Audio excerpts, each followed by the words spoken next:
Let's have a look at the front page of the Business Day, can we? And I love shocking tourists. One of my best things in the world. I had no idea it was like this. Like, yeah, you should read a little more. You'll be amazed what else you can realize about this country. Okay, Business Day, here we go. This is where Treasury blinks in municipal standoff. So it's a political move, says economists, as funds will flow to all 69 local governments. That's our conversation in the final hour. We'll be chatting about this one. So do stay with us. But it's basically, in a nutshell, National Treasury's capitulation in agreeing to release the balance of the 7.1 billion rand it had withheld from 49 municipalities over their continued failure to comply with the Municipal Finance Management Act, sends the message that local governments can flout regulations without consequence. That's the view of Davi Rurt, and he goes on to explain a little bit more in that article. Then PIC hires consultants to fix culture amid leadership crisis. And yeah, big problems at the PIC, facing that leadership paralysis, and so they've hired somebody to help them out on that one.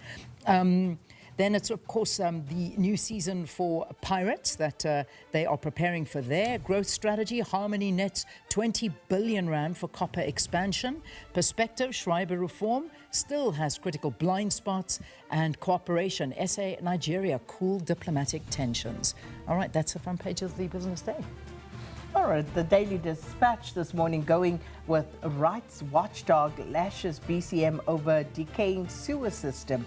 The Buffalo City Metro has come under fire from the South African Human Rights Commission, which accused the municipality of violating residents' constitutional rights by failing to address wastewater pollution and deteriorating sanitation infrastructure dating back more than 3 years. And then at the bottom there, senior Eastern Cape officials under scrutiny over a dodgy appointment. And that story is about a decision in 2023 to hire a senior Eastern Cape Transport Department official with allegedly dodgy qualifications. And this has come to haunt senior government administrators. And it is understood that 2 top officials are now in the department's crosshairs for their alleged role in the appointment process, and that others may come under scrutiny in the coming weeks. The picture there is of a Hindu devotee dressed as goddess Aman, taking part in a religious procession to celebrate Adi festival in Chennai this week. And those some of the stories, also some sports, boxing on the back page, and book celebrates ocean and race legacy. You can read more about that on page 3. All right, next one is The Witness. ARTO hits KZN roads with first fines issued. Beware. KZN motorists have now had their first taste of ARTO, and for one driver, it came in the form of a freshly printed infringement notice handed over at the Marion Hill Toll Plaza yesterday morning. This was the first of the notices officially issued in the province as phase 2 of the new traffic fine system comes into effect, changing the way motorists receive, challenge and pay traffic fines. Do you think you should frame it? Yeah. Well, I mean, As it the made the first front one page. Yeah, I mean, put it with the front page article. Yeah. So it says that apparently the inspectorate officers stopped 356 vehicles, issued 3 ARTO infringement notices, and processed 54 speeding fines, collecting 23,300 rand in spot payments. Okay, so that's just a little bit of detail. That's going to hit us all soon. St. Mary's Choir strikes gold in Spain. Well done. The school for girls in Kloof recently excelled in the Golden Voices of Barcelona competition in Spain. So well done, and they won first place in the folklore category and second finish in the sacred category. Congratulations to you. Diesel prices set to surge as global oil costs spike. In fact, I was looking at some of the Asian markets, SK, and I saw that I think it was the Kospi opened down 11% this morning. So it's looking very hair-raising out there on the markets, and this is what you can expect now. And bad news for those that are looking at diesel and petrol prices. There'll be a big adjustment next week. What else can I tell you on the front page of The Witness? Treasury reverses decision to withhold 13.5 billion rand from ailing municipalities. That's many of the papers covering. And Zidane bags the only job he wanted, and that, of course, he was waiting for that job. Okay. Right. Let's move on to the Cape Argus. What a beautiful picture there. And this, of course, up on Table Mountain. And this as the Table Mountain aerial cableway closed on Monday for its annual maintenance shutdown, with operations suspended while routine safety inspections and maintenance is carried out. And then the lead story, wave of vandalism and theft devastates 57 schools. The Western Cape Education Department will have to cough up over 2.1 million rand to foot the bill for 67 incidents of burglary and vandalism at 57 schools during the winter holidays. And the primary targets were the school nutrition program kitchens and computer rooms. Go figure.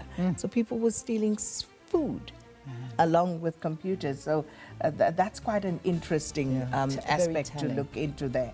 And then diesel prices set to soar as petrol relief fades. You just touch on that. But there's a story there, and it's on page 8, which I think is very interesting. Running on empty. As we enter the year's second half, many people experience persistent mental exhaustion, reduced motivation, poor focus, and feeling both wired and tired as energy struggles to match the year's pace.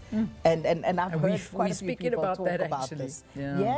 A fixer-upper in Sea Point sells for 9 million rand. So those are some of the stories on that you can read in today's Cape Argus. All right, I've got the Sowetan for you, and the Sowetan has got the 9 million rand sports centre. So SIU orders 16 respondents to repay lottery grant allegedly looted instead of building a recreation complex in Soweto. Community's dream of a swimming pool, other facilities lie in ruins as vacant land remains on an illegal dumping site. And so this is that Protea Glen they're talking about in Soweto. That's the piece of land. Center? Yeah, that's it. That was it there, that tree. Okay. That's the swimming pool. If you close your eyes and Very maybe nice. just, if you imagine it, Yeah. it's a sports centre. Imagine a pool. Yeah, just sort of close your eyes. Don't look at the photo, close your eyes and imagine, because that's what it is. Open field in Protea Glen, Soweto, supposed to turn into a multi-purpose sports centre through the funds from the National That is Lottery. worse than that Lesserton story in the Eastern Cape. Remember you remember that one? This is even worse because there isn't even a bench. it's a tree, and I doubt that they planted that tree with the money from the lottery. I mean, you know, we can laugh, but we should hang our heads in shame. It's a disgrace, to say the least. It is an absolute disgrace. Then, Chidima's fate in the court's hands. That's according to the minister. Remember this whole thing about Nigeria, South Africa. Should she stay? Should she go? Is she valid? Is she not? So that's before the courts. Patients in pain await surgeries. So that's also on the front page. And Matsidisi reflects on 15-year career. So they take a focus there. Lovely story. I remember I worked with her at Metro FM way back when she was starting out. Lovely story. Yeah, our rugby queen, I should say. Hey, that's what we could call her. So there we go. Those are the front pages of the newspapers. Let's take a look at the rest of them now.